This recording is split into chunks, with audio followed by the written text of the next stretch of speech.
Okay, if I could have your attention, 6:30. We'll call our Loudon City Council workshop, September 13th, 2021 to order at 6:30 p.m. It's good to see everybody here tonight. Glad you came out to be a part of our workshop.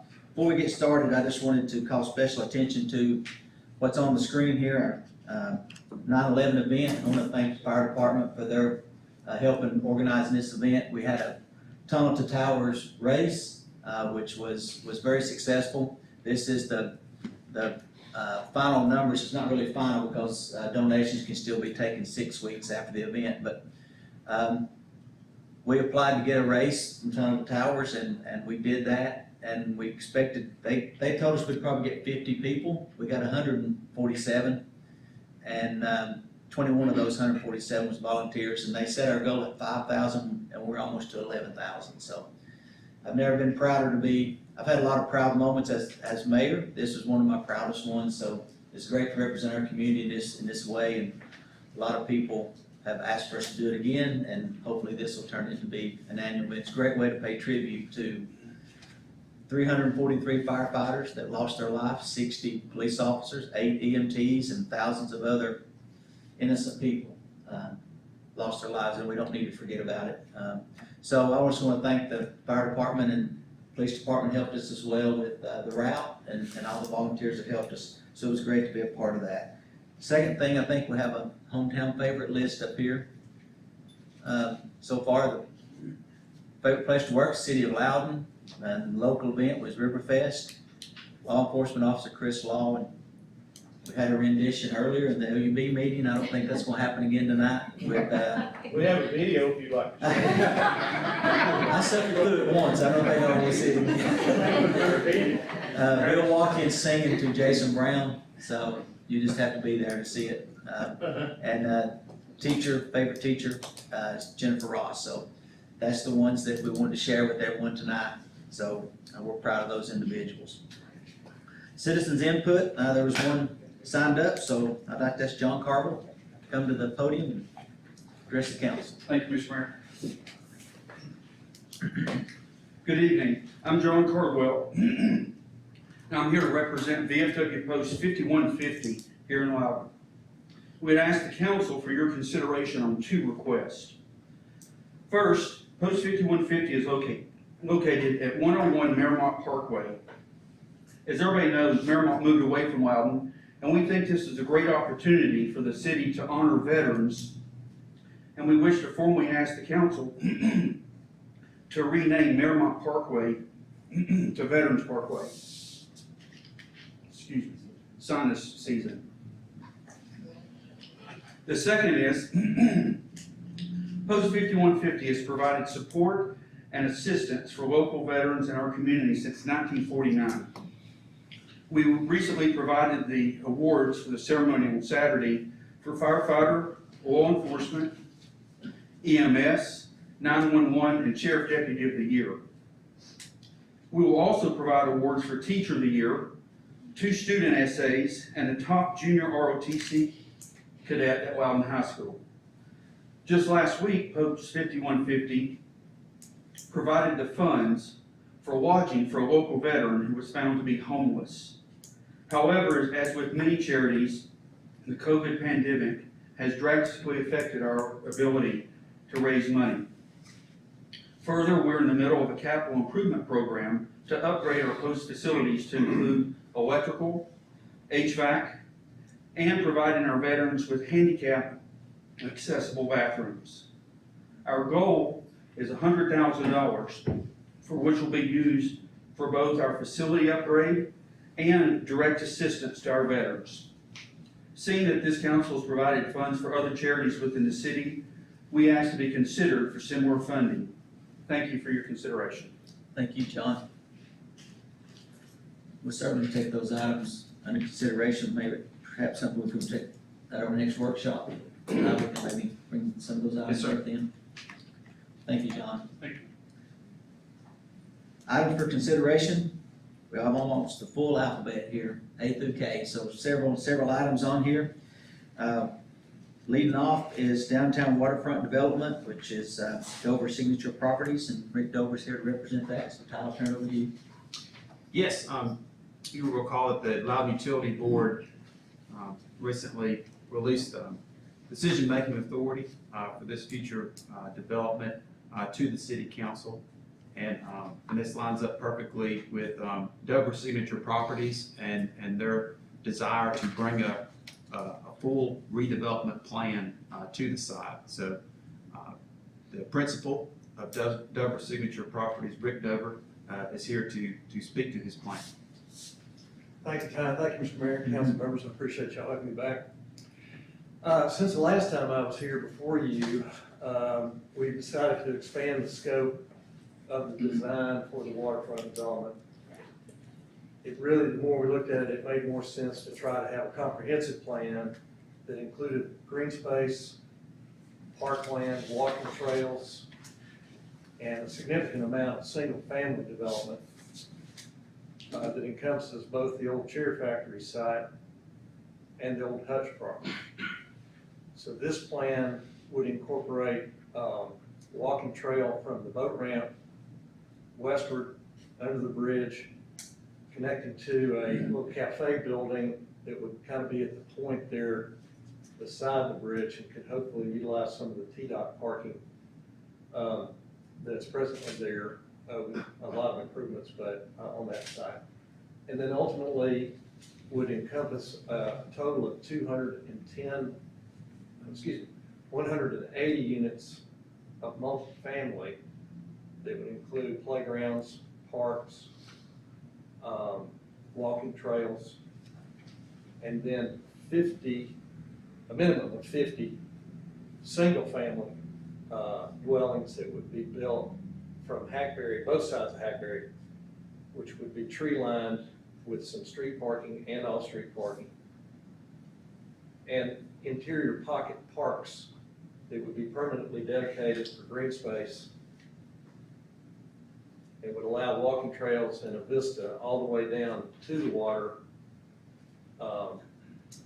similar to that rendering right there, which doesn't have much detail on it, but you can kind of get the general feel of it. So we would have brick pavers crossing where vehicles would drive, but would also calm the traffic. And would ultimately be, we think, a great place for lots of shady space for kids to play, people to walk their dogs, a place to go, which would be the cafe down on the water, kind of where the old Bridge Diner was, if y'all remember that. And then a playground in the center of it. So all in, we would be looking at 230 new dwelling units for the downtown. With the primary emphasis being on residential, there would be opportunities for small commercial spaces, kind of at the corner, maybe of Commerce and Hackberry, or also at the, kind of down by the boat ramp. We had planned what we're kind of, our working title is kind of called the surf shop. So there would be a little cafe there that would also cater to water sports and connect to the walking trails. So we'd have commercial at that space at the boat ramp, commercial space where the old Bridge Diner was, and then the potential, like at Hackberry and Commerce, to add small commercial spaces there, whether it was a bookstore, a coffee shop, or a hair salon, or what have you. But the overall primary focus would be residential, with the goal really to bring as much reasonable density to the downtown without sacrificing a tremendous amount of green space, walking trails, and open space. It would remain permanently that place. It's open space. So we would envision this to be controlled by a master development agreement that we would execute with the city or the IDB or both that you're choosing. Ultimately, all of it under either all one deed or perhaps two deeds, with the chair factory possibly being a separate deed, but they would all be controlled under a master set of covenants and restrictions so that we could maintain all of the landscaping and enforce things like junk cars or any unsightly things like that. We would also, at this type of density, be able to hire a security guard at night to patrol, but very low key, but just to make sure that we didn't have problems down the road. I think that's prudent to do. And this would allow us enough density to really do enough programming there to really make the space come alive. And we're very excited about the possibilities of doing this. We would anticipate to begin first quarter of next year. The plans can be created between now and then. Hopefully, Planning Commission would approve those and we'd be able to pull a building permit and begin. And I would think, hopefully, we could get it built within 2 years, but on the outside 3. So that would be our plan. And that we would begin immediately and give the city the protection that if for some reason we didn't perform on any part of it, the city can take that property back. Any comment from city council? This has been the desire and the dream when we bought, got the property, and this is something we hoped would come to fruition, so. Right. Any questions? So you're saying your whole total project would only take you 2 to 3 years to complete this? We would hope to have it all completed within 3 years. And as Mr. Dover mentioned, there would be clawback provisions in there. If something didn't happen, then it would revert back to the city property. Yeah, if we hit another pandemic or, God forbid, some other force majeure thing, act of God, whatever, but we, just customary provision. Ty's got a working draft of the development agreement, and I think Jack does as well. Oh, Jack doesn't have code. So, I'm not gonna consider. Yeah, we have a timeline of what could facilitate this. Over the next couple of months, there'll be some preliminary steps in planning, beginning with the Planning Commission. But then ultimately, it would lead to closing through the IDB as a conduit and guided by this development agreement that Mr. Dover referenced. And I strongly suggested that we have a public meeting on site, under the bridge, or just on location. Mr. Dover's agreed to bring storyboard drawings for people to look at. I think it's important that we get the public input and let them see what's happening down there. Best way to do that is on site. We could possibly maybe do that in October, November sometime. Yes, we've discussed that, and we think that these images and others could be put on display during the day at a convenient time for folks to come and look at and react to, because it is a public decision, and we want the community to be comfortable with what is planned to be built. I agree. We're glad to have Mr. Dover back in Loudon. He's done several projects here and also in Knoxville. So, any comments or questions for Rick? I know you're looking at doing this project here, but you still have some property over there at the other complex that is not finished. Do you have any plans for that? Yes, Mr. Dixon, we do. We would like to go ahead and build it out as well, which would require us going back and replanting it. And it would most likely be a multifamily building similar to the ones along the waterfront. So we would have, ultimately, you'd have 4 new buildings along the waterfront. And that would require us going back to Planning Commission. Since I already own that property, I really didn't want to, I didn't put anything on that today, but I'd be happy to draw something and show it to you on that as well. But it would be compatible with, each building would be a little bit different, where it's not all cookie cutter matched the same, but where it has some variety to it. But we want to have Loudon's industrial past kind of advise and inspire those buildings, so they would be mostly brick and glass and steel, with some cement panels as well, where it would all look, compatible architecturally. I think that's really another great reason to do it all at once with a master plan, to where we know what it's gonna look like going in, everybody looks at it, welcome their input, and then we can have something that looks planned rather than just a checkerboard patchwork of hodgepodge, different buildings by different developers at different times. I think ultimately we get a better product and a better experience for pedestrians and residents, if we do it as a complete master plan. So that's kind of what we're looking at, but we are including that Lakeside Village So property. that will be linked to this time frame on this also. It would, I'm not so worried about the time frame on that, because I already own the property. On this one, I feel like it needs to perform to satisfy the city's desires. And on that one that building can just kind of fall in to the mix where it makes sense to do, either on the first part or the last part, it doesn't really matter. Yeah, we don't have any say so really on it. Well, I understand that, but But I don't want it to lay fallow any longer. It's, you know, that, we were just getting to the point of being ready to build the rest of that when the recession hit, and I couldn't get anything financed, which is why I ended up, selling back the Chair Factory side, because I just couldn't build it, I couldn't get anything financed. Yeah. And then when things started to break loose, everything I had to do was all in Knoxville, so I just concentrated on that for, it's been almost 10 years now.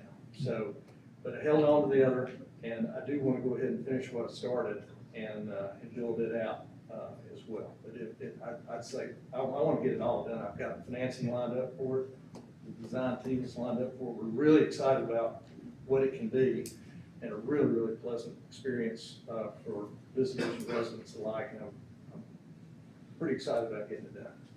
I hope you'll give us that chance. Any other questions? Johnny, have any? Tammy?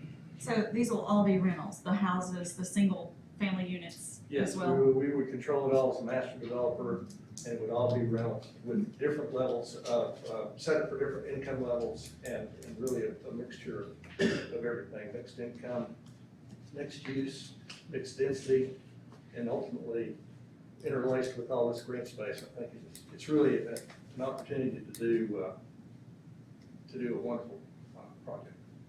It would require different zoning though. I don't know if you want to touch on that now, but that would be part of this, wouldn't it? Yes, we've looked at the zoning, and it may require a planned unit development amendment to the zoning code. Basically, this is in between a commercial development and a residential development. It's mixed, it's a mixture of both, and we want to amend the zoning code to allow specific districts like this, which have the look and feel that we desire in the future, so that planning commission, council, and others that are involved in the decision process can create spaces like this in the future. But this isn't, are we voting on this at our No. next meeting, or are we I don't gonna know do if there's that? anything we need to vote on. I think it's just basically information. You just Okay. pass along information. I didn't know if we were gonna do that Address meeting that. first, or I was confused when you said about the meetings, having the, Well, the meeting, it'd Community just be a meeting. public meeting, just for, let the public know what's happening down there. It's okay. just information, sharing Yeah, information with them, right, on site, yeah. Not a meeting of us, a public Right. meeting, public on site. yeah. Okay. But I mean, I appreciate the work, Rick and Ty's staff. We've had standing Friday meetings for several months now, working through the agreement and working through the HUD that we'll present to the planning commission and the development. And Rick's took a lot of that input, made changes, and so we're trying to check all the boxes here. This is a significant increase in scope from what Mr. Dover was talking about Yes. previously. And we wanted to vet this with you before we got into the professional services of civil engineering and lawyers and the different agreements and site plans that would go along with this. Before you start spending tens and thousands of dollars there, we just wanted to see if this expansion in scope and involvement of all this acreage was something that the city council desired. I definitely think we need to get some community input on it, And that's what we plan to do yeah, with that before we meeting. make that Right. call. Okay, anything else? Thank you, Rick, Thank you. appreciate it. Thank you. Thank you. Next is the Loudon Harbour Town update. Yes, just down at the downtown waterfront, from the Hutch property is the confluence of Sticky Creek and the Tennessee River. We currently have a recreational easement there with TVA. This is TVA property. It's property of the United States of America. And what we're talking about doing is asking permission to alter this property, to dredge it out, so that it's navigable by small boats. We're talking about having convenience docks there, a fuel station, to gas up fishing boats and pontoon boats, potentially the movement of a boat ramp to what could be a more convenient spot for loading and unloading in the river, but away from the current. So TVA, as the owner of this property, requires this change to be permitted, and we applied for and received an Appalachian Regional Commission grant of $25,000 to help take us through this permitting process. But TVA has notified us that they require an additional step, something that we did not know about before, which is this hydraulic assessment, which is a fancy word for a no-rise certification, that all these changes here to the Watts Bar Reservoir will not cause the water level to change in any significant degree. And we have a cost estimate for this hydraulic assessment. It's $8,350. This quote is from Thompson Engineering, which is the same firm that's done the previous work in this permitting process, and it's the final step. We have good signals from TVA that once this final step is performed, that we should receive the permit. And this is a new step that normally was not required before, which now it is required. If you remember, we started this process back with the architectural students at UT. Right. I mean, it started several years back, so if it's to this point that we've got to get permitted, and this is what it's gonna take, is this $8,350 to do this next step, study, and then they pretty much give us assurance we'll get the permit. We didn't want to hit you up with any extra dollars until we were certain that this was the final step, and what we did is we waited for the cultural resource study, or the archaeological study that was performed to be completed. That has been completed, and now we're told this is the final step.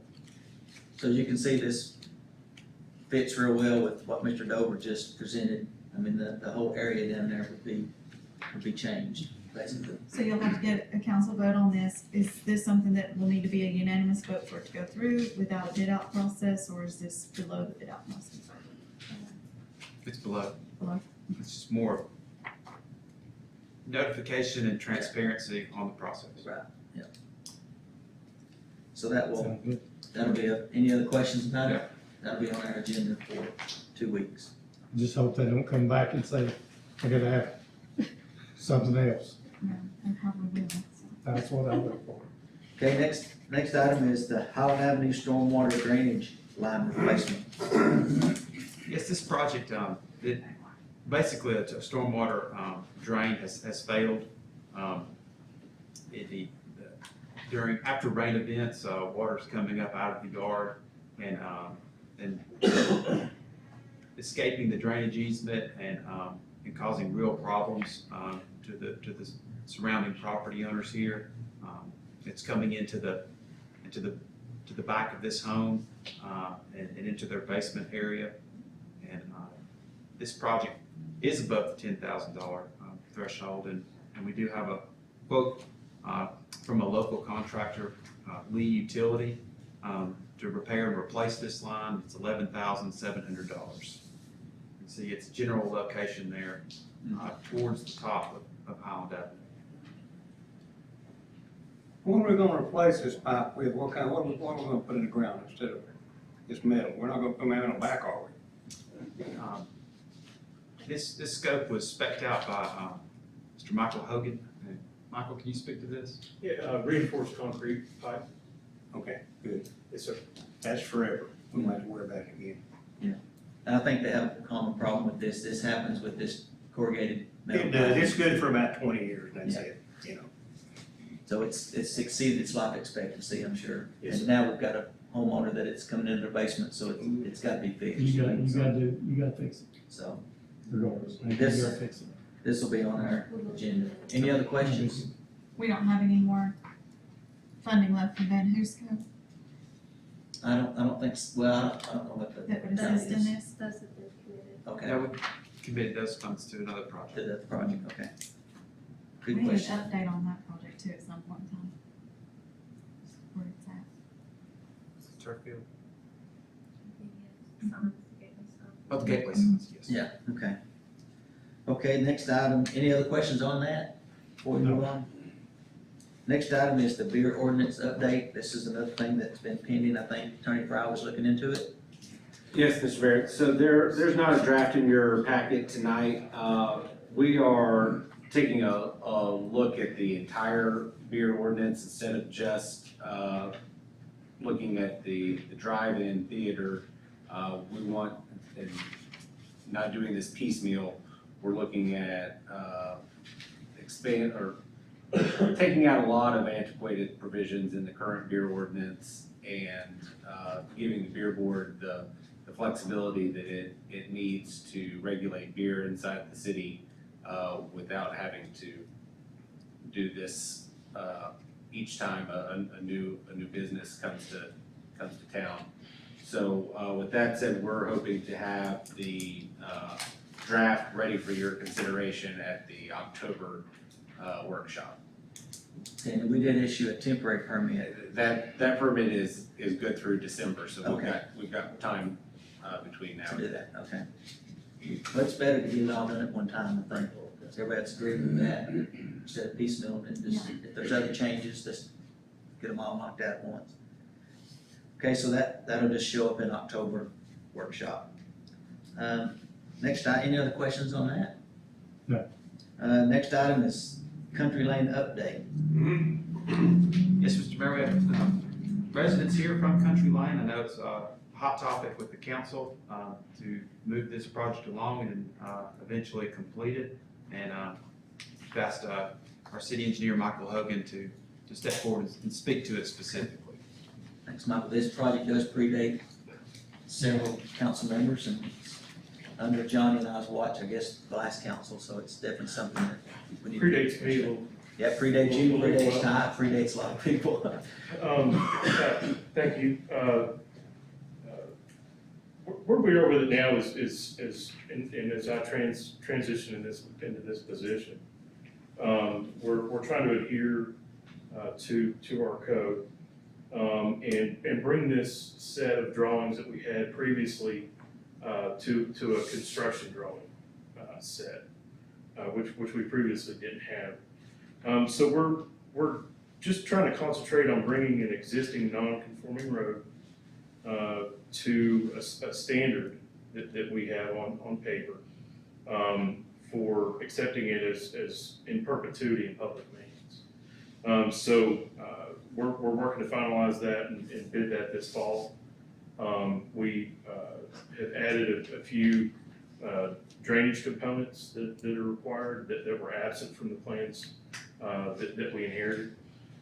So we'll work towards finalizing a couple crossings in the roadway. You mentioned reinforced concrete pipe in the context of this other project. It's in similar fashion, we're doing that here. So we anticipate to finish that up in the coming months and bid it in the fall. So it's really just finalizing those last couple of details. Okay, so you're hoping to put it out to bid in the fall? Yes, sir. In the fall, being when?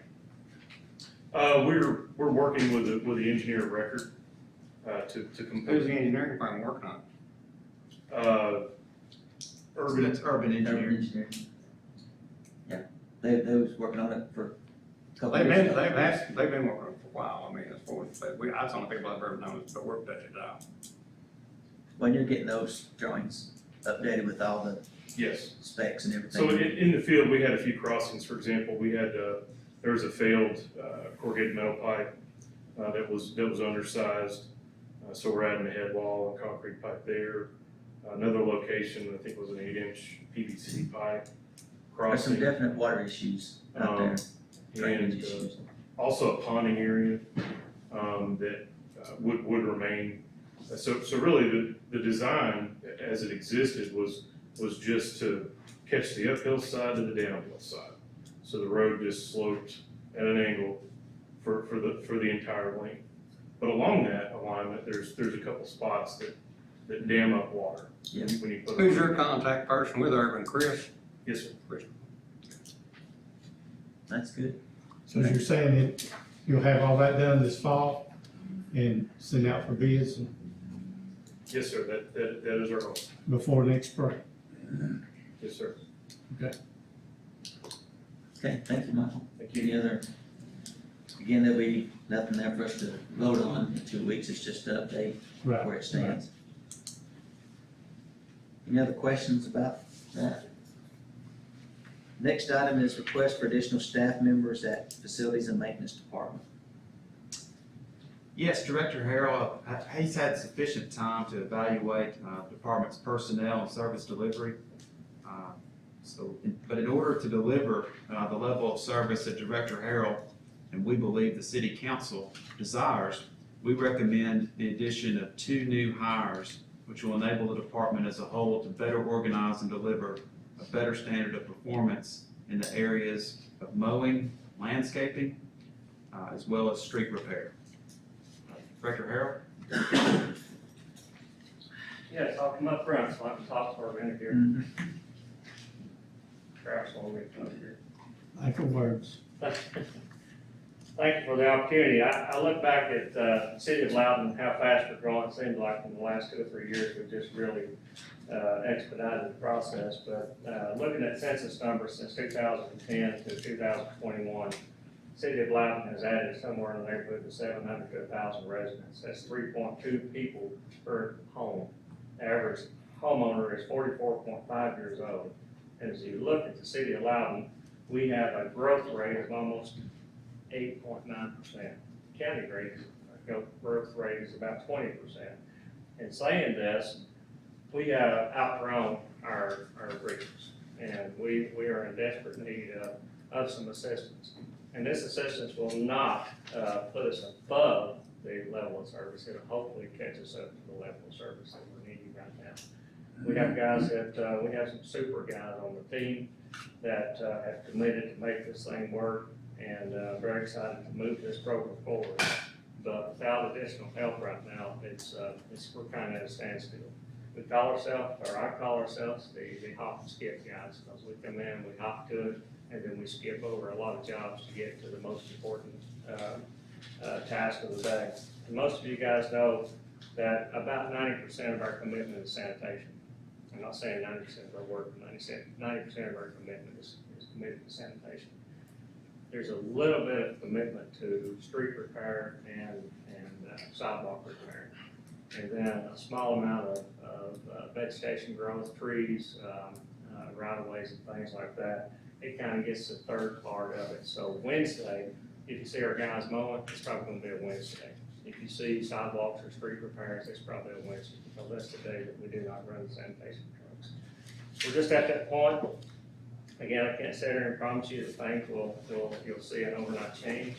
It'll take a while to train these new team members to what they're going to be doing. And again, the majority of their work will be on the back of garbage trucks. And it's asking for 2 new positions in the labor position, and we will be filling a 3rd spot. Director Brown and I have interviewed and reviewed applicants for the last couple of months. We've already went through the interview process. We have 6 real good candidates that we narrowed down to. I think we had 14 that applied with this last go around. So we think we're ready to go. We just need the blessing from this council as to how we're gonna fund it and when we can move forward with this. I've been kind of hesitantly talking to the guys up there. It's really hard to keep it a secret. As I say, changes are coming, but they're gonna be for the better. They're gonna be for the better of the city. We want to make our town look good. That's our first and foremost goal. We have to take care of the sanitation though. That's health, that's the hazard that we deal with every single day. And sanitation, picking up refuse on the side of the road, that's a priority, and it's not gonna change. It's gonna be our priority until the day we die. Sanitation spends about $750,000 a year right now, and it's gonna continue to grow. As you see, as I said, about those average homes that the average age is 44.5 years old. That means they have teenagers at home. That means that the peoples are growing. And we've reviewed some of the routes that we have on the sanitation route. We'll be coming back with, Manager Ross and I will be coming back with another point of view on the sanitation routes and maybe some things that we can do to better those routes as well and improve that. Safety, we gotta work on safety. Safety is a big issue for us, and we're gonna implement a good safety program for these guys as well. I'll answer any of your questions. I tried to make it as quick as I could. I've got 12 more pages if you'd like me to read. I'll scan through this. And I guess this would be, what would be voting on is a Amendment to your the personnel schedule. personnel schedule, right? Yes. There'll be 2 new positions. Two laborers in the facilities and maintenance department. But you know, we vote on that every year. Yeah. You know, this would be to amend that, to add these 2 positions. What do we look like in our budget to be able to? This would be accompanied by budget amendments that would follow, and your budget amendment, well, a fiscal note to your, amendment to your personnel schedule. And that will inform your vote later on the budget amendment. Will we get some figures before we determine what we definitely want to be Yes. doing Absolutely. next week, Yes, or 2 weeks? yes. Any other questions for Mark or for Ty on 2 additional laborers? Okay, thank you, Mark. Okay, step back, I think I have the next one. You probably got the next one too. Request to donate engines to Loudon High School. Go ahead, Director Harrelson. Very straightforward request. We have found a lot of good treasures at the facility and maintenance buildings that Colin and I are gonna be working on in the near future for gov deals. In the process of finding these treasures, we found a couple of 350 engines. We don't even call them 350s anymore. One was completely rebuilt 25 years ago, so it's useless. It's gonna be dried out. The seals it's never had oil put in it. It's set back in a corner in case we ever needed it. No longer fits anything that we currently operate or the utilities operates. Nobody can use that engine anymore.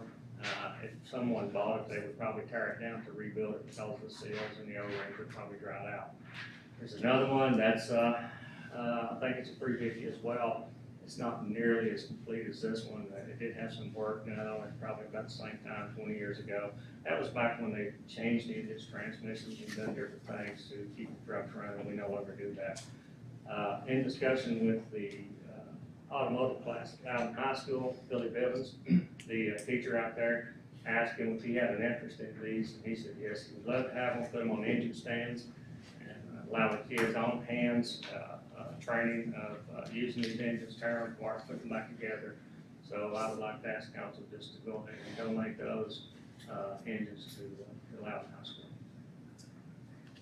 Great idea. Does anybody else have any hands-on? Wonderful It's idea. good. Yeah. And that's no better. John, you okay? Yes, sir. All right, thank you, Mark. Next item is use of COVID relief funds for new audio-visual equipment to enable virtual meetings in municipal building meeting spaces as we're in right here. Yes, as you look around the room, you can see that there's obviously still COVID concerns, and we don't know what type of variants we may encounter in the future. what we'd like to do is take the public spaces in this building, starting with this one, and make it more video conference and virtual meeting friendly.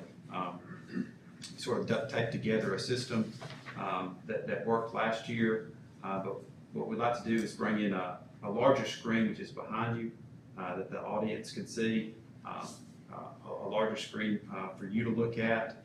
These screens would have audio and visual capabilities. The sound system in the room would be specific to this room and our meetings versus what's going on with LCTV. And the same system that would be in this room would also be in the conference rooms down the hall. And we have a quote from Prince Technologies. Prince Technologies is the same firm that set up the city-county building in Knoxville with this type of technology. And it's approximately $60,000.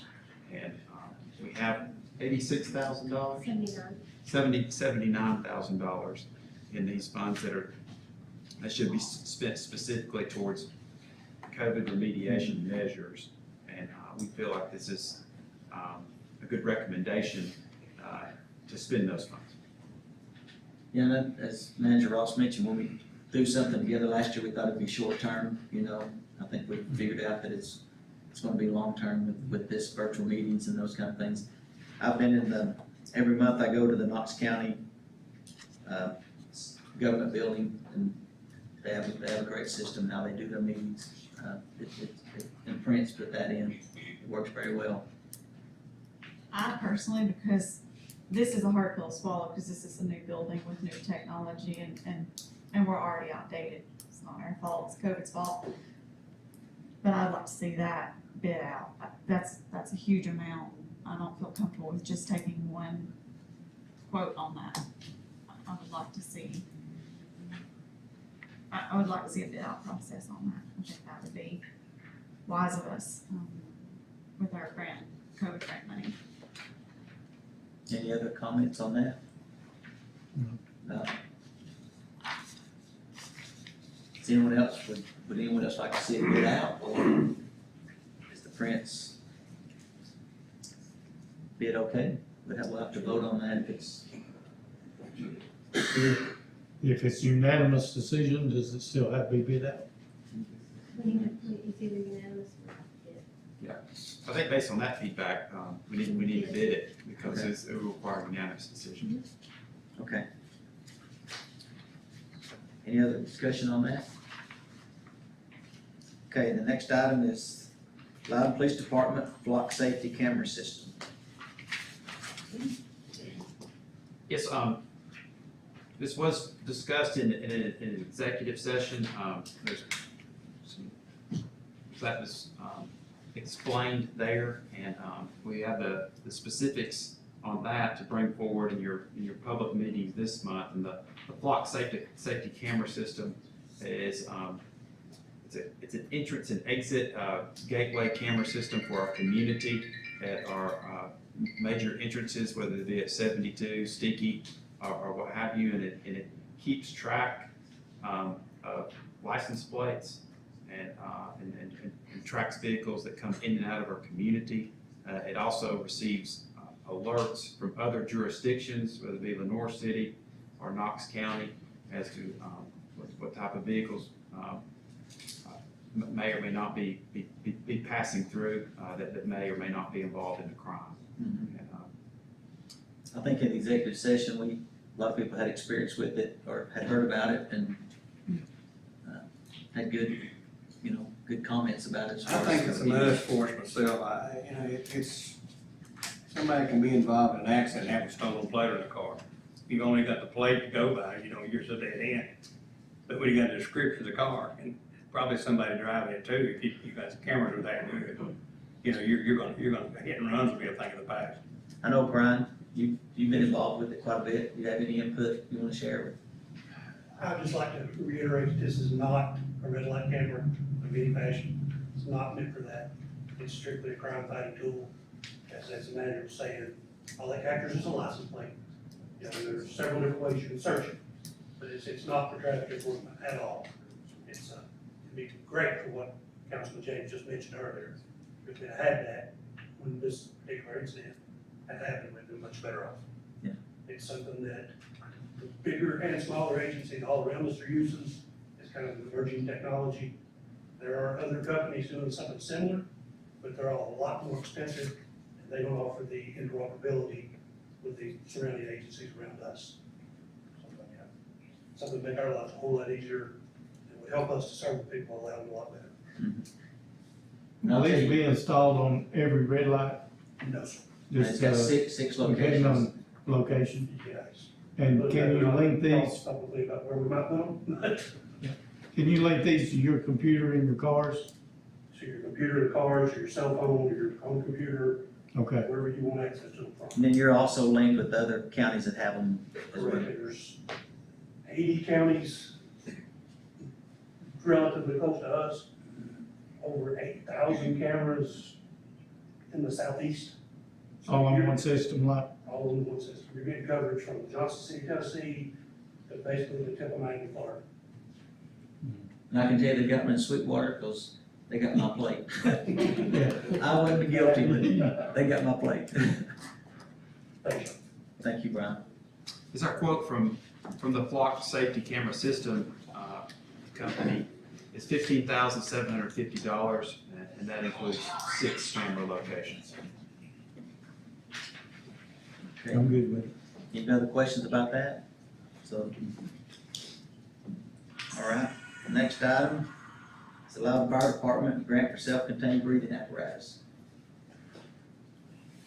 It's Chief Brubaker, I believe, is here and wanted to speak to that. Okay, Yes, sir. We got notification last Friday, we received a federal grant we applied for. It's in the amount of $168,000.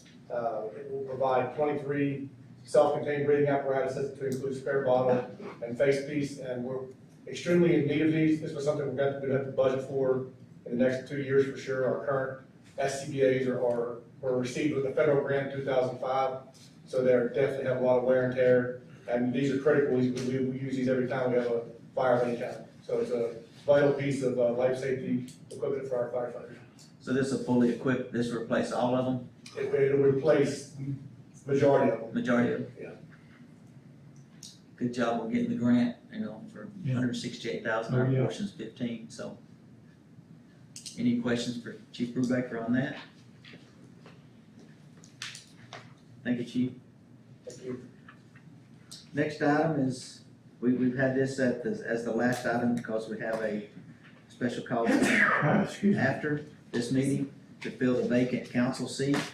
And I know I'm not the only one here that's had a lot of phone calls about this and a lot of interest shown in this seat, vacant seat. And I've told several of them that's contacted me that we want to do it fair. And some of the people that's contacted me have expressed interest in running for the seat next year, which I don't see how we can give it to one over the other, especially if they're gonna try to run next year. There's also, in our charter, it says if we don't fill the seat in 20 days, there needs to be an election. So, if we think about the democratic process, it involves the election. The election process gives the power to the people, and that's how we all got here. The people voted us here, and that's a strong statement, and I really believe in the democratic process. So we'll open that up for discussion. We won't vote on anything at this workshop. We'll have to close the workshop, and the special call meeting is where we will take any kind of action. So we'll open it up for discussion from any of the council members. I personally can't nominate anybody, so it's a council role. So I'll open it up for discussion. I agree with it's hard to appoint someone who's already thrown their hat in, because there's several that have already thrown their hat in. And that, council throwing their support behind one person that's already said they're gonna run, you're kind of giving them a heads up on the game. I was approached by someone, and they brought this person's name to my attention. I had thought about this person, but the more I asked around about them, the more positive feedback I got, and everybody liked the idea. I then later called them and was talking to them, and they have no interest in running at all. They don't want to do a campaign process, and they're not interested in running. They're just interested in filling the seat for the term, and that's it. They've not been in politics before, but they are involved in our school system and with our sports. They have a business that they do. They're very successful and very well respected in our community. I don't know if this is the point. Can I say a name now? Yeah. Is that okay? Yeah, we're not making a formal nomination, Okay. it's just this discussion. But Mr. Webster, is who I was contacted about, and I spoke with him. He was honored, by the thought that he was even thought of for it. You know, after I spoke with him, I still spoke with more people and just threw his name out there because I wanted to make sure that the public was okay with that. If there wasn't something that I was missing or didn't know, and everyone I talked to was very pro for it, and for him holding that seat. And everyone also reiterated the fact that he'll never run for this. So, Well, you do know we can't require that. right, He could change his mind. So- right, he could change his mind, but We can't make that a condition. no, it's not a condition, but that's, I personally was not interested in backing someone, because there's several that have already thrown their name out there, and that just makes it very difficult to pick one of those that have thrown their name out there. And as I said, there's several that's contacted me that'd be very capable candidates, but there's also something to say about the democratic process of letting the people decide. That's always an option, so it just depends on the direction council wants to take. I have no issues at all with Mr. Webster at all. So, My biggest thing is that if we do an election, it's gonna be about 10 to 15,000. Ms. Harrison's here, she can answer any questions about elections, if somebody wants to phrase a question to Ms. Harrison. Is it I about want 10 to to go ahead and 15? say what I need to say about, I believe in the democratic form of elections. I believe the people need to decide who you're gonna have supporting you and moving on with your city business. I've also had several people in our community contact me about running for this office. And with this position now, if they're gonna run in November 22, I hope they do and hope they continue on with that pace. But I don't wanna give somebody the upper hand in that manner, but I respect them wholeheartedly. And everyone that contacted me, I consider every one of them a friend of mine. And it's really hard to, if you're gonna support someone in their next candidacy, to run for this office, it's hard to pick and choose some of your good friends. That's the way I look at it. But if you got someone that's capable of running or taking this office, is definitely not gonna run in the next, say they're not, they can change their mind, like I say. But if they're not, then, it's hard not to support them. But I still believe in the election. Okay, Tammy, do you have something else you wanted to finish Yeah, up on? what will be the cost of an election? Okay, Susan? It could be between 10 and 15. A lot of it depends on how many hours of early voting you have each day. See, we'd have to decide that. That would have to be decided. Minimum is 3 hours each day. Of course, you probably would say Thanksgiving Day and the day after Thanksgiving because it's a federal holiday. But then after that, it's a minimum of 3 hours a day. And when would the vote actually take place for this seat? Well, it will depend on when I receive the letter from the council requesting election. I will say I don't want it though before Wednesday because it could cost you $3,000 if I get it tomorrow. Because it has to be held within 75 to 80 days. our problem is your Loudon city precinct is a school, so ideally we need to have it on a Saturday.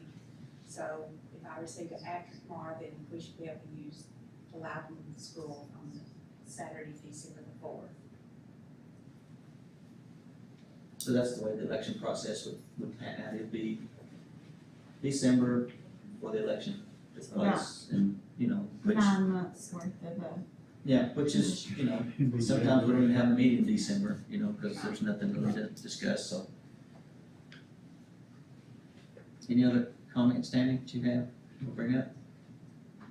Tim? No. Johnny, your input? You have a preference either way? We'll go with it, you have a preference either way, Whatever you guys wanna do, it's fine with me. but, okay, so we'll close that discussion, everybody's mind's clear on that. Closing comments, I just wanna remind everybody that flu shots are tomorrow. Loudon Fire Department, right, chief? What, 11 to 1? What's the other day? Next Tuesday, 7 AM to 9 AM. Okay, so they'll have flu shots there for, sign up for to show up and get that done. Tammy, you have any closing comments? we'll be holding solid waste meeting here tomorrow night, starting at 6 AM, or 6 PM. 6 Not a.m. Yeah. I'll be up, but I won't be here. I'll be at work. Okay, Tim, you have any closing comments you I'm want good. to bring up? Johnny, you had any? I actually have a couple of things. One, I had an individual who lives up on Sugar Street, Carter Machine Road. And they've got a serious water problem, but somehow the water's just coming right down their driveway into their house up there on Sugar Street. And, I went up and looked at it, and we need to take a look at that. We need to do something. I don't know what we can do, but it's, every time it rains and rains like it did a week ago, he can't even get in his driveway. I mean, he just about floats down, is what he does. Somebody contacted you about that, Manager Ross? No, if it's okay with you, Councilmember James, I'll contact you tomorrow and get the name and address. Well, I asked him to come to the meeting tonight, but he's an elderly gentleman, and he's a little backward about things like that, and I told him that I would bring it, and I have. But I'd appreciate that we get the engineer to go and take a look at it. It's on Sugar Street where it turns off and over the main drive, I don't want to say it. You'd find it easily. When you go down there, you're not gonna have trouble locating it. The other thing I wanted to bring up was that I know maybe 6 months ago, maybe not that long ago, it's been close to that, we had talked about getting someone or hiring someone to run the Main Street program downtown for us, started that way. And, I don't know, I guess there's been a lot going on, obviously, I'm a part of it. But, I want to make us aware of the fact that it's still not been done. We still need to look at doing that. I mean, because the longer we wait, the further behind we're getting, as the bottom line. Okay, I know the council approved that position in budget, and they've been working through a list of openings, as Director Harrell brought up tonight, 2 more. So they've been working on utility positions and other positions, and this is still on the radar, correct, Manager Ross, to fill and post? And Yeah, we've made significant progress on the list of vacancies, and we'll get this advertised, sir, and get this particular position in process. Okay, thank you. Anything else, Sean? Okay, Can you bring us something back on that next month? Yes, sir. One of the things I think we requested on that was to see a job description for it, because we hadn't even, because it's a new position that was created. Yeah. So. I don't know. As soon as that advertisement hits the website, we'll email you a copy of the job description as we do on all the positions. okay. So we Okay, is don't there need to anything- approve the job description beforehand We haven't in the past, I don't think. for a new position? Brand new position?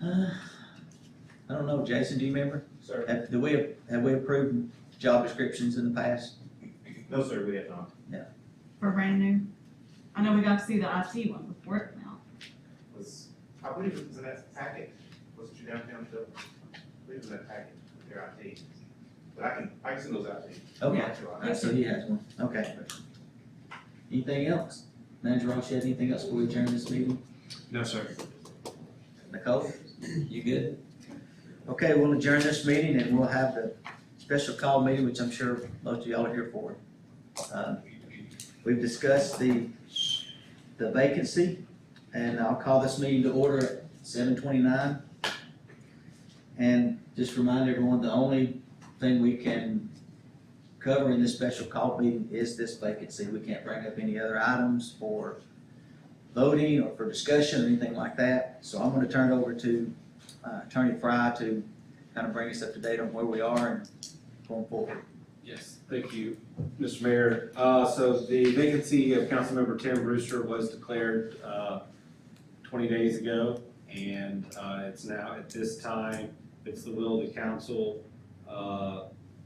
We'll need a motion to appoint a resident of the city of Loudon to fill out the remainder of Mr. Brewster's term.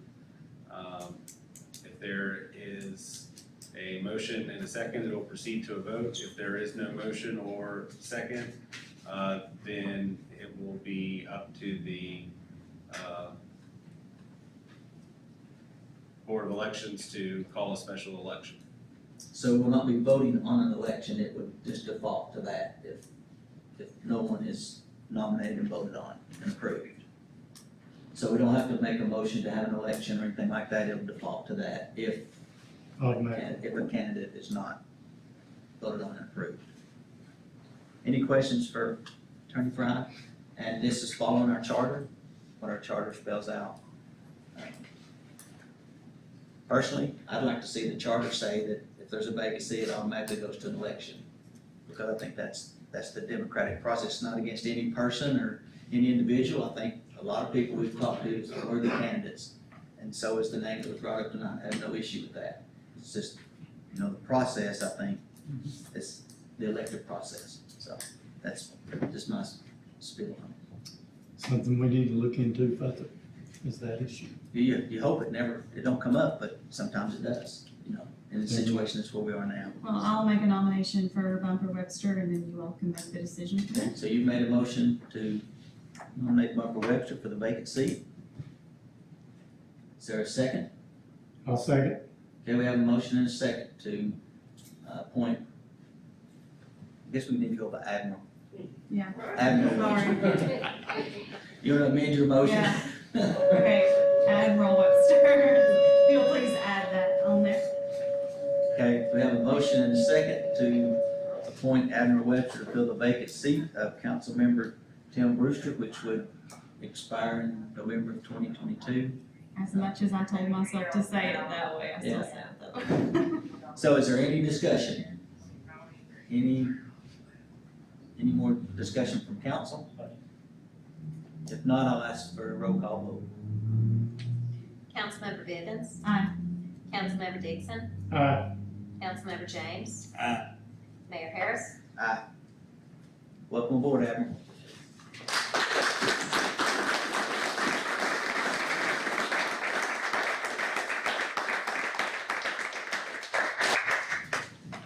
You can thank us or